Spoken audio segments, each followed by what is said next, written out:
Hi there, it's Michelle again.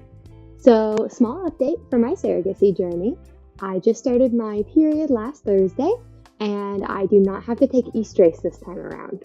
So, if you can't remember, I am currently in my medical clearance process where they're just checking over my body to make sure that I am healthy and fit to be a surrogate. Everything has gone well. My blood work came back good, my medical history came back good, they read all my documents from my doctor and those look good. The other thing they have to check is your uterine lining thickness, and my clinic currently wants 8 millimeters thick at my highest points during my period, or my full cycle, the full 28-day cycle, and I have not had any luck yet. So the first 2 months where they checked my uterine lining thickness, I was only around 5 millimeters. It was 5.8 and then 5.4.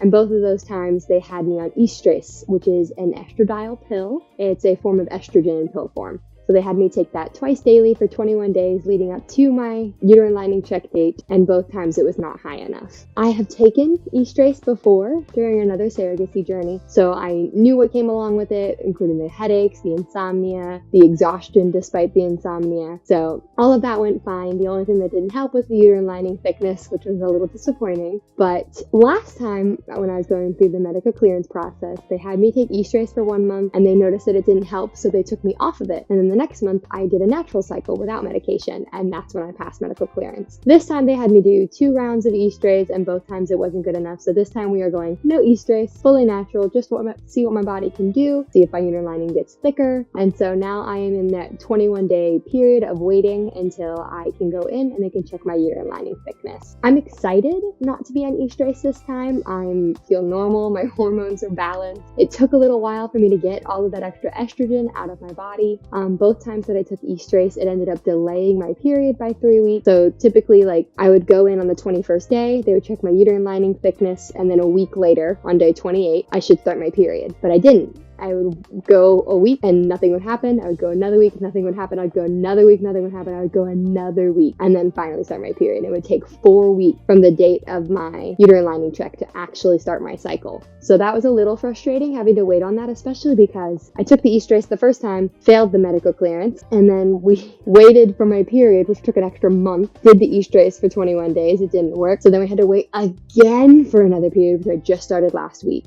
So it almost felt like it took 2 extra months to get to this point. I should have had 3 at least periods by now, and I've only had 2. I should have been closer to 4 at this point. So I'm excited that I don't have to take all the estrace and mess up my cycles, because now I know if I don't pass the uterine lining check this time, they'll probably continue me on my natural cycle, and I'll only wait a week to start my period. I won't be totally messed up from all those hormones. I don't have that insomnia, I don't have that exhaustion, I don't have the headache, and I'm hopeful. I mean, I've had my own son, and then I've also had one other surrogate baby, so I know that my body is capable of growing a thick uterine lining, at least thick enough to pass medical clearance twice before, as well as grow thick enough to grow 2 babies. So we'll just see what my body does. I would not be surprised if this time it's not quite thick enough, but then we wait 1 more cycle and it is, or I might just be psyching myself out and maybe we'll pass this next time. It's all up in the air. So I tried a couple tips and tricks last time for my medical clearance, and a couple things were drinking a tea that's specifically for pregnancy and helping the uterine lining. I also ate more strawberries, specifically strawberries, oranges, spinach, and broccoli. I ate more of those specific fruits and vegetables because I heard that they were good for uterine lining thickness. I tried to drink some special juices. There were 2 juices I was supposed to try. I think one of them was prune juice and another one was pomegranate. I bought the cranberry and something else. Neither of the juices that I bought were the right ones. So me and my son drank those anyway, and then I did end up finding a pomegranate blueberry that was actually really good. I also tried exercising for at least 30 minutes every day, and I stuck with that pretty well. I want to say at least 5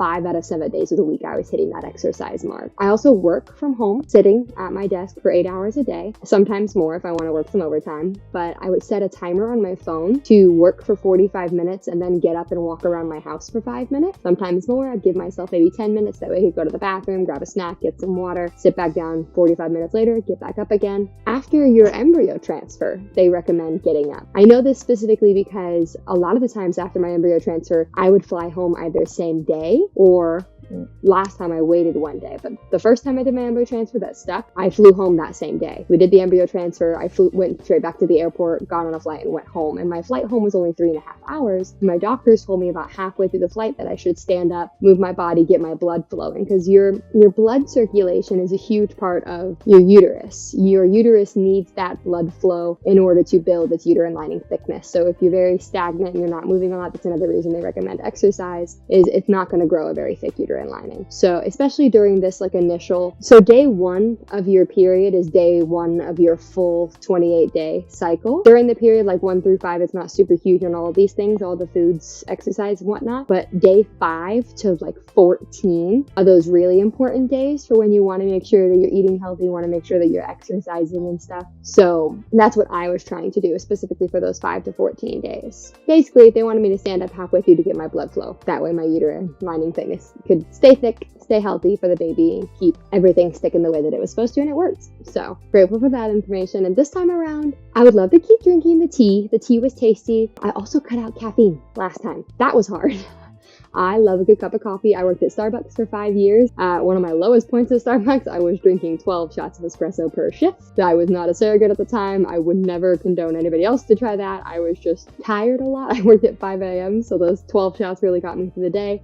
Now I only have one normal sized cup of coffee a day. During my last medical clearance, where I went the 21 days on estrase, I stopped coffee entirely and just replaced it with that pregnancy tea. I don't want to do that this time. I feel like everything that I tried, the specific fruits, the specific vegetables, juices, everything like that, obviously it didn't work. My uterine lining was still only 5.4. I don't know if that's estrase to blame, because my body doesn't want to be on all that extra estrogen and I just need to have a natural cycle, or if all of that stuff is wives' tales or just information on the internet that isn't medically accurate. So this time around, I like to eat 2 fruits, 2 vegetables anyway. That's what I feed my son. That's what normal people are supposed to eat, 2 to 3 servings of fruits and vegetables every day. I'm going to continue to do that, but I'm not going to solely focus on strawberries and oranges and broccoli and spinach. I'm going to let myself eat whatever my family eats and just have a whole round nutrition like normal. I'm going to continue drinking my coffee as well. I'll have my first cup of coffee in the morning,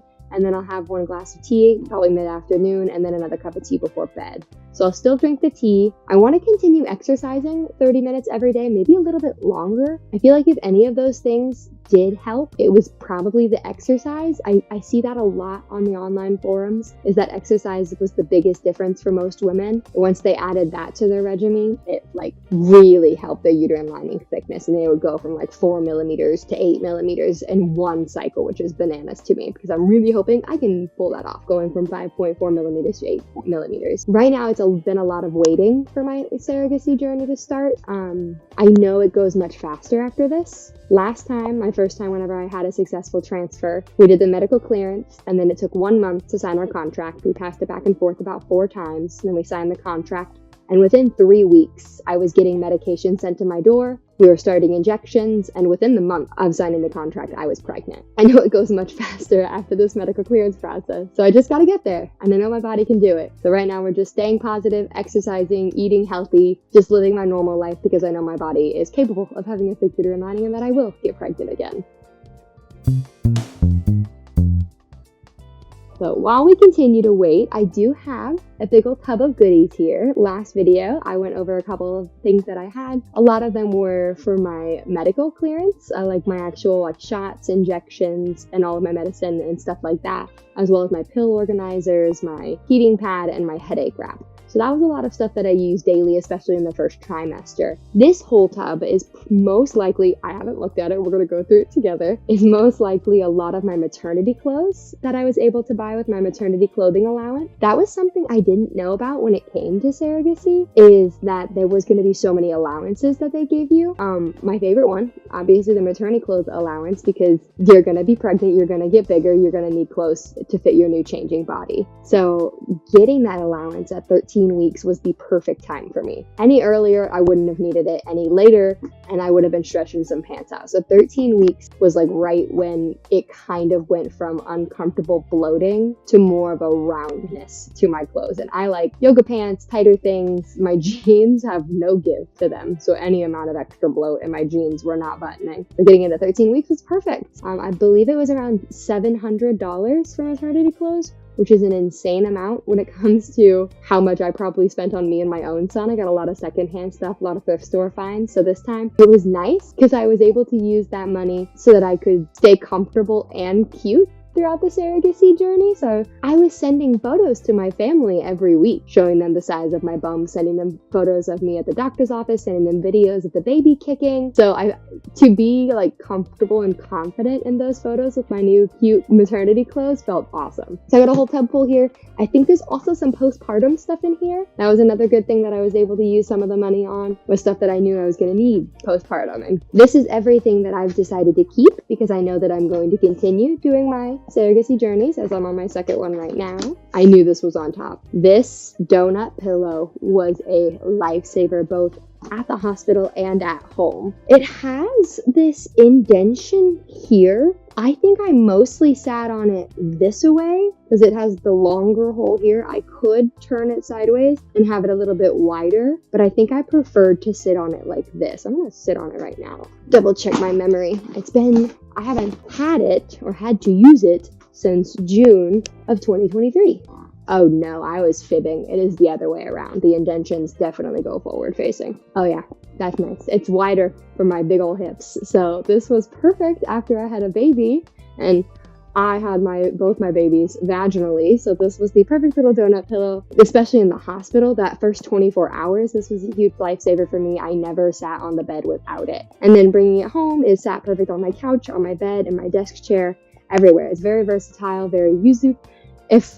There's going to be other times in my life that I don't want to sit right down there.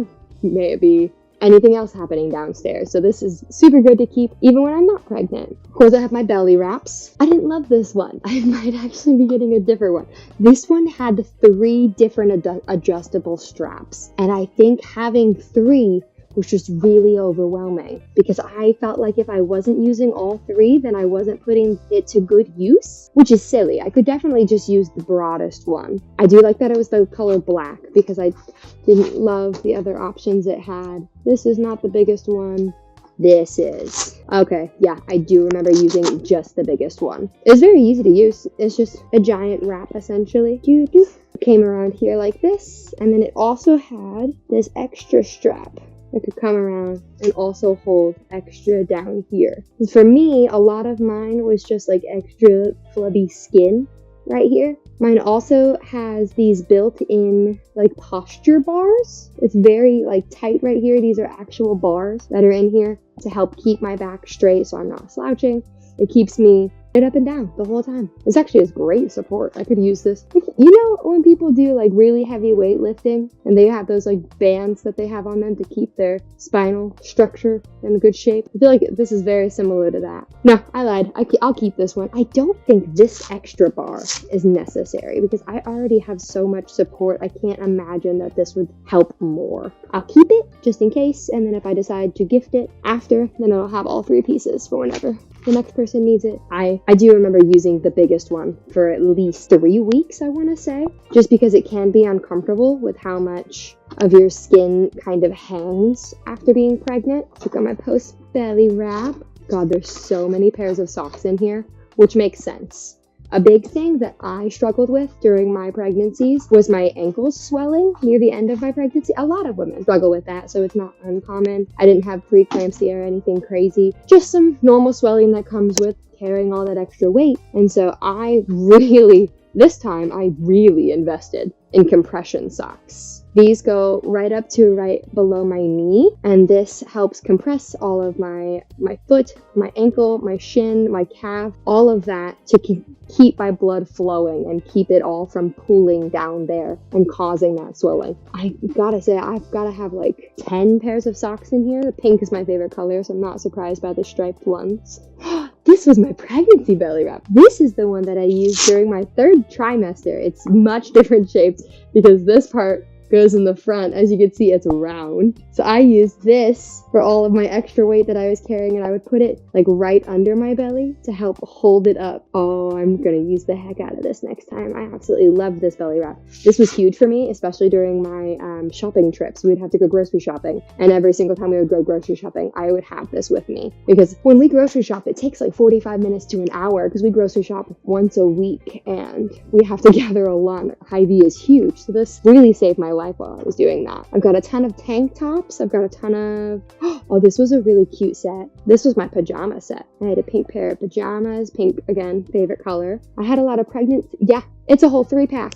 So I had green, gray, and pink pajamas. This was one of my favorite tank tops because I looked like Frosty the Snowman in it. I thought it's just a white tank top with like these 3 buttons that went down it, but whenever I was pregnant and huge, they really stretched out. So I felt like Frosty the Snowman every time I wore this, and I felt so cute. I liked this tank top enough that I ended up getting it in another color. I also had it in green. I've got a long sleeve pink tank top. I've got another tank top. Actually, this red one matches the green and the white one I just showed you. I was pregnant from October 20th through June 31st. So technically only 10 days into summer, but in southern Missouri, June 31st is hot.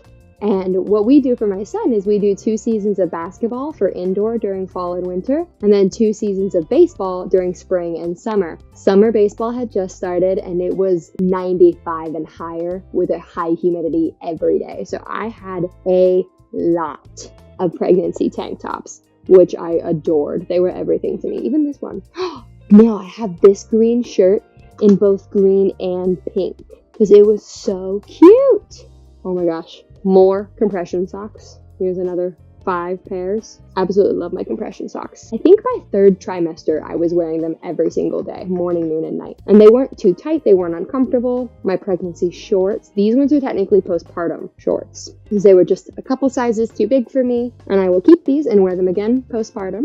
Oh, these pregnancy shorts were everything because they had these cute scallop bottoms. Again, like I said, having that maternity bonus, that maternity clothing allowance, so that I could buy, you see me, I'm getting excited. These are clothes that I really enjoyed wearing. I felt cute in, I felt comfortable in. I was able to take pictures, take videos, and feel confident sharing them with both the intended parents and like the rest of their family, as well as people in the Giving Tree Surrogacy Agency. So I was really grateful that we were able to get that allowance so that we could get all these super cute things, a whole bunch of jean shorts. Wanted to see if there was anything like super interesting when it comes to like items that aren't clothes. These were both rompers. Here's that pink shirt that matches the green shirt I was telling you about. These are both very cute striped shirts. I love both of these. Love pastel colors. So I've got 2 rompers.